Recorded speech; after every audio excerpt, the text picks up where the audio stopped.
माया का वार सपा और भाजपा अब बेहाल। कानून व्यवस्था से बात जाति पर आई। अखिलेश के बोल यादव होने पर किया एनकाउंटर। मायावती ने बीजेपी सहित सपा को घेरा।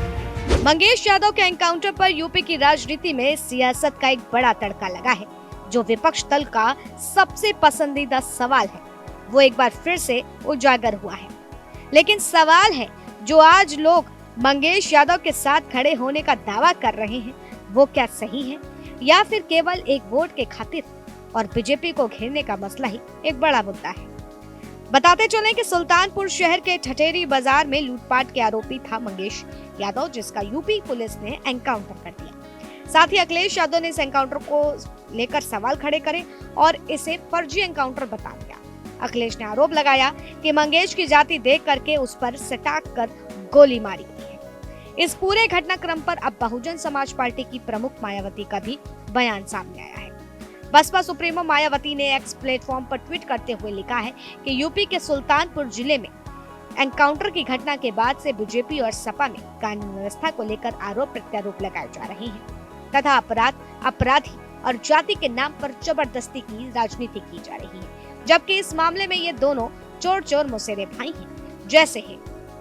बसपा प्रमुख मायावती ने कहा कि बीजेपी की तरह सपा सरकार में भी तो कोई ज्यादा बेहतर कानून व्यवस्था नहीं थी, बल्कि कई गुना ज्यादा कानून व्यवस्था का बुरा हाल था। दलित, अन्य पिछड़े वर्गों, गरीब और व्यापारियों आदि को सपा से गुंडे माफिया दिन दहाड़े लूटते और मारते पीटते थे। ये सब भूले नहीं जाते।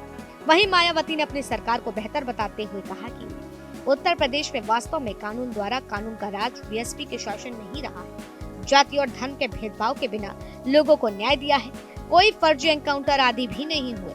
अतः बीजेपी और सपा के कानून राज के नाटक से सभी सजग रहे। अब इस बयान के बाद से उत्तर प्रदेश की राजनीति पूरी तरीके से गरमाई हुई है। यहाँ एक अलग ही फिजा बहती हुई नजर आ रही है, जो कई सवाल भी खड़े कर रही है कि आखिर बसपा सुप्रीमो मायावती मंगेश यादव के एनकाउंटर पर बात कर रही थी या फिर बीजेपी से ज्यादा समाजवादी पार्टी पर हमला बोल रही थी, और क्या वाकई बसपा सुप्रीमो मायावती के कार्यकाल के दौरान कानून व्यवस्था इतनी दुरुस्त थी कि क्या वाकई सही तरह से लोगों की, अपराधियों की जांच होती थी और उसके बाद उन पर कार्रवाई होती थी, या फिर भारतीय जनता पार्टी की कानून व्यवस्था बेहतर थी। वहीं समाजवादी पार्टी की भी कानून व्यवस्था पर सवाल खड़े किए जा रहे हैं। तो ऐसे में आपको क्या लगता है कि किसकी बेहतर है कानून व्यवस्था? कमेंट सेक्शन में जरूर बताइए।